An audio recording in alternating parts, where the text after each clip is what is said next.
poppin', family? First and foremost, as always, I extend my utmost fraternal love and respect to all of you and hope this video finds you residing within the highest of spirits on this fine morning. It is about 6:17 a.m. here on the East Coast in Florida, and I'm going to leave for work here in a minute, but I wanted to do this video before I left. As promised, I want to make sure this content stays continuous. After yesterday and the live and the content that I made, if you want to call it that, um, regarding my son, it was a rough night, needless to say, and it stirred up some emotions in me yesterday, to the point that I almost went and got some alcohol, and thank God I didn't. I haven't drank in a long time and don't plan on it.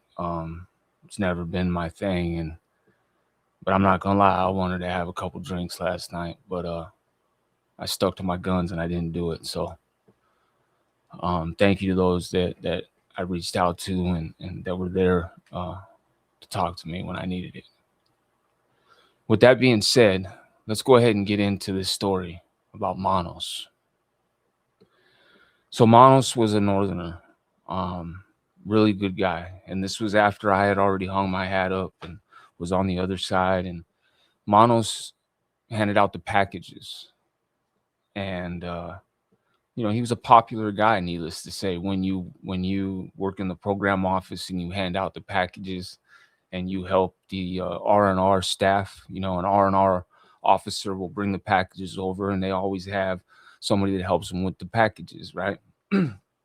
And you would shoot old boy a jar of coffee or whatever, and he'd make sure you were one of the first people that got in there to get your package, right? Scratch his back, he scratches yours, right?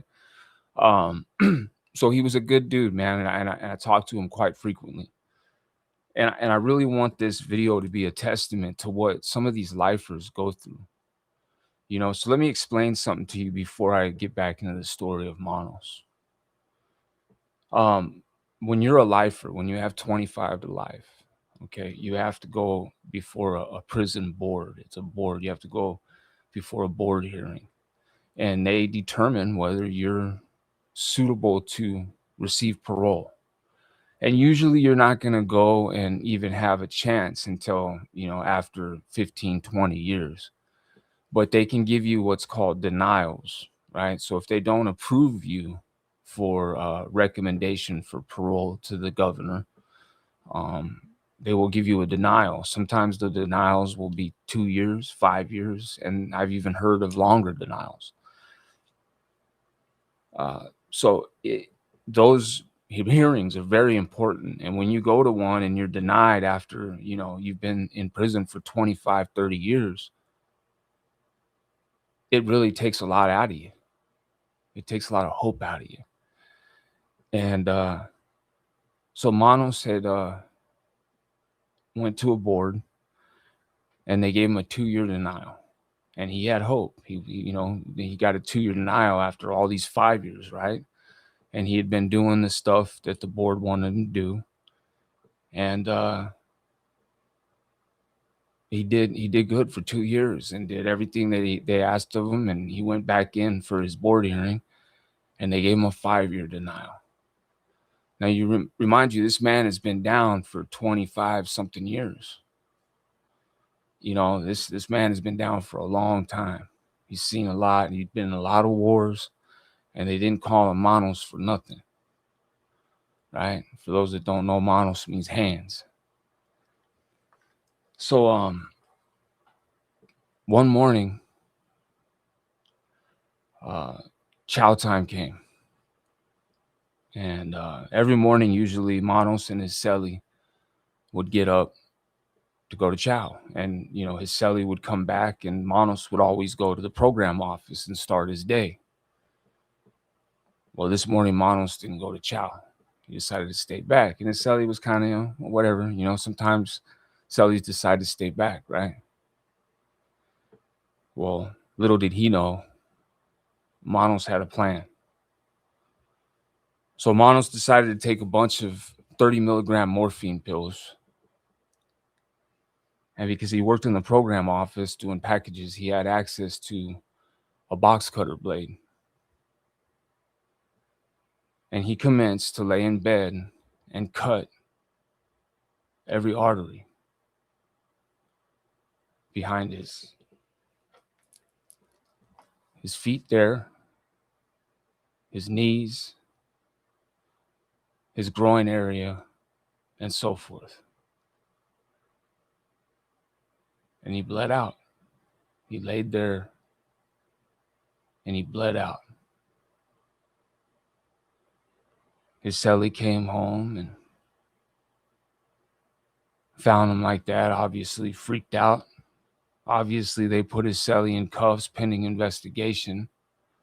But Manos, being the convict and the intelligent man that he was, knew that that would happen. And he knew that they would go and get his bed card from the bed card board in the program office. So what did Manos do? Manos left a note explaining that he was tired, that his cellie had absolutely nothing to do with what he was doing, and to tell his family that he loved them and that he just couldn't do it anymore.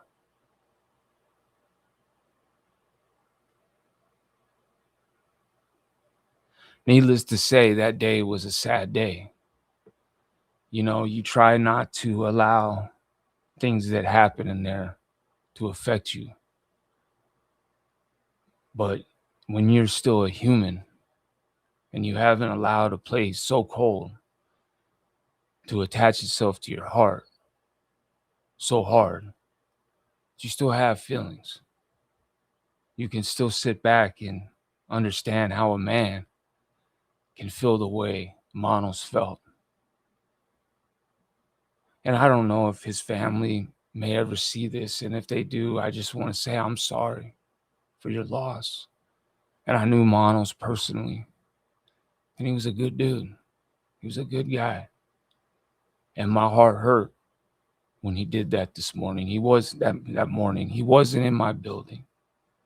So I wasn't there in the building, and you know, I was in a different building, but nonetheless, it still affected me. And I am terribly sorry for your loss. But I do know this: Manos is in a better place.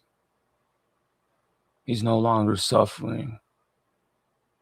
He's no longer waking up in a place like that. And I just want people to understand that there's men in there that have turned their lives around. I have several friends that have gotten out, that had life and were granted parole through the parole board, and they're still doing good. One of them is actually running a company now, owns his own home. You know, there's a lot of guys that have gotten out and that are doing good. I wish Manos would have been one of them. And understand that there are men in there that have made awful mistakes in life, being involved in gangs and drugs and so forth. But after spending decades in there, people change. And trust me, a lot of those men, if they came home today, they would be okay and they would make it because they know what they got to go back to. And they don't want that.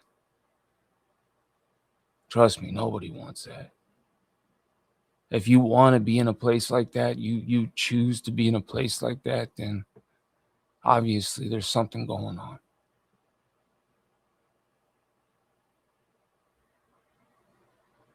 So with that being said, I just wanted to go ahead and get this out to you guys this morning. The LA County video may not drop until tomorrow. I got to get to work. And honestly, it was a rough night. And I'm just glad I'm here. You know, I'm just glad I'm here, and I'm blessed to be here. And blessed to have so many amazing people in my life. And I also want to say, if you've made it to the end of this video, thank you to everybody that's participated in helping us get over 10,000 subs. I think we're at almost 10,020 this morning. Thank you guys so much. I greatly appreciate it. This is a milestone for me, and it's huge. And we're going to keep going from here. Until next time, man, I hope you guys have a blessed and safe, prosperous day. Deuces.